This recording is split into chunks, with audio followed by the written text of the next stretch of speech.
Every civilization leaves behind monuments, stone temples, broken statues, ruined cities, but one of the most enduring artifacts humanity has ever created is something far smaller: a name. Names survive when kingdoms fall. They pass from language to language, from generation to generation, often carrying memories long after the people who first spoke them have disappeared. Some names are easily recognized, others seem to vanish, but do they?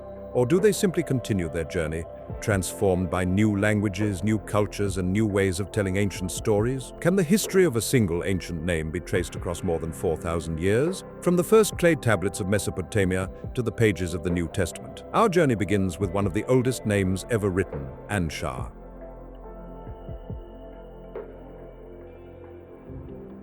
Imagine discovering the name of one of the oldest figures in human history, and then watching that name simply disappear. That is the mystery of Anšar. More than 4,000 years ago, scribes carved this name into clay tablets in ancient Mesopotamia. It appears near the beginning of one of humanity's oldest surviving creation traditions and occupies a place of extraordinary importance.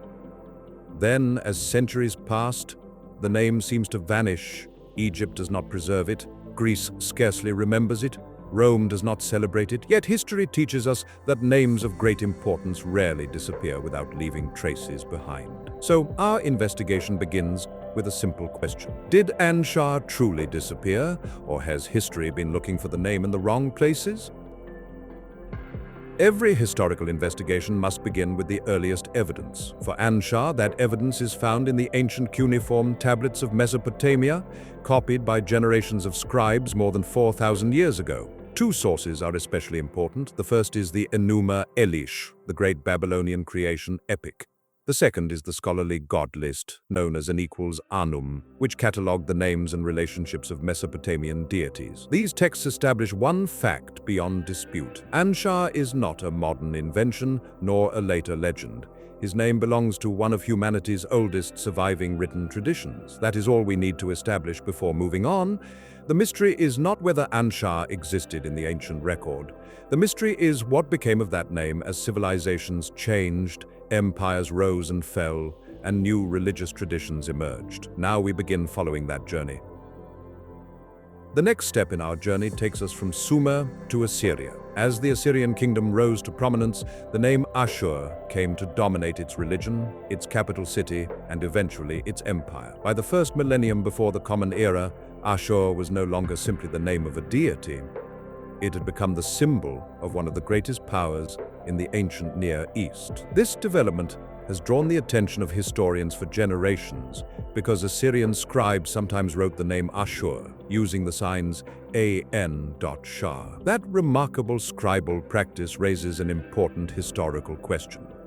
Does it preserve a memory of the older name Anšar, or is it simply an Assyrian theological identification, connecting their national god with a far more ancient tradition? Whatever the answer, one fact is clear. The name has not disappeared. It has entered a new civilization, assumed a new role, and continued its journey through history. And from here, that journey leads us into the pages of the Hebrew Bible.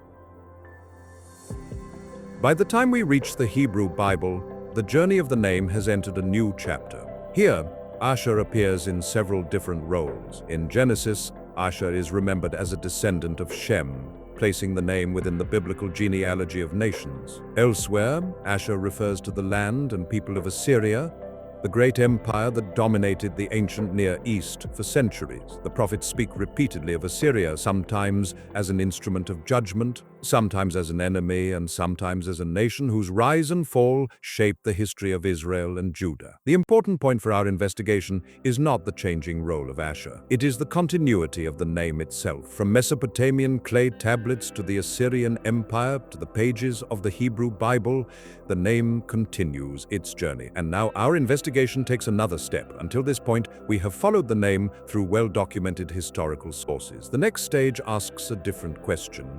Could fragments of that ancient name have continued their journey in ways that are less obvious, but no less significant?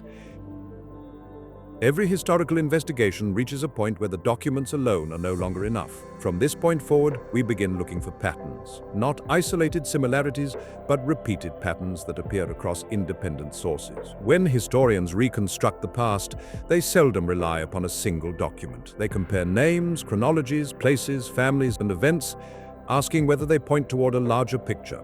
That is the method we will use throughout this series. The eight-pointed star marks those investigations. It reminds us that we are leaving the world of direct documentation and entering the world of historical reconstruction. The evidence remains before us. The question is whether the evidence, considered together, preserves memories that later generations no longer recognized. Our first investigation follows a simple trail. If one of the oldest names in history continued its journey, where should we expect to find it? The answer may lie in a remarkable family of names that appears in the writings of Luke. Within the writings traditionally attributed to Luke, we encounter a remarkable concentration of names beginning with A-N, Anna, Joanna, Annas, Ananias. Each appears in a different setting, each serves a different role. Yet, together they form an unexpected pattern. Is that pattern significant? At this point, we cannot say. Our task is simply to observe the evidence and continue following it. So rather than asking what Luke intended, let us begin with the first name in the sequence, Anna.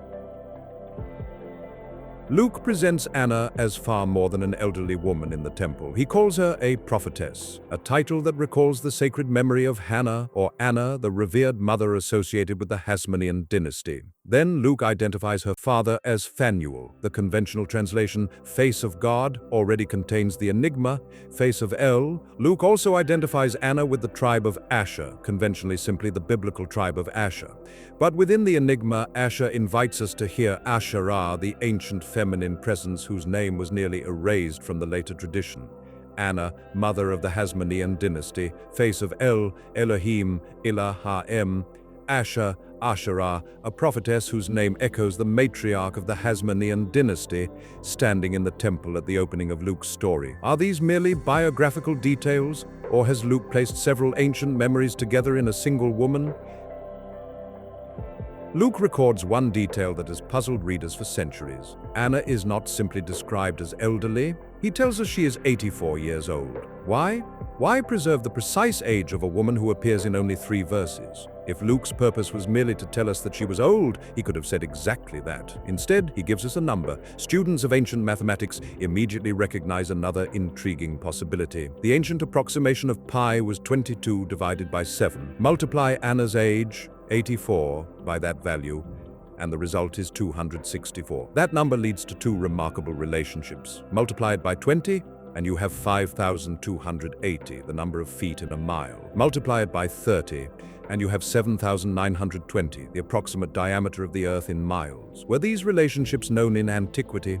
The Pythagoreans believed that mathematics revealed the underlying order of the universe. Number, proportion, music, and astronomy formed a single language through which nature could be understood. Did Luke intentionally preserve the number 84 because it carried mathematical significance? Or are these relationships nothing more than coincidence, and we are to look for a historical woman who lived to be 84 years? Throughout this investigation, we have seen that Luke repeatedly preserves details that seem unnecessary to the story itself. Perhaps they are simply biographical, or perhaps they were intended to reward readers who recognized patterns hidden beneath the surface. That question remains for each of us to consider. Every investigation begins with a question. Ours began with a single name, Anšar, a name inscribed on clay thousands of years before the birth of Jesus. We expected that name to remain in the ancient world. Instead, we found it taking an extraordinary journey, from Mesopotamia into Assyria, to the Hebrew Bible, and finally into the names of men and women who stand at the threshold of the New Testament. Anna, Annas, Ananias, Antonius, Antonia. Each name has its own accepted history. Each belongs to a different language, a different culture, and a different moment in time. Yet together they invite an intriguing question. Could these names preserve echoes of a much older tradition? Or does their resemblance simply reflect coincidence? This series does not begin with conclusions. It begins with observations. One name became many, one trail crossed empires, and one question refused to disappear. In our next investigation, we will follow another ancient family of names and ask where history has carried them. Sometimes the past is not erased. Sometimes it is hidden, waiting for someone to recognize the pattern.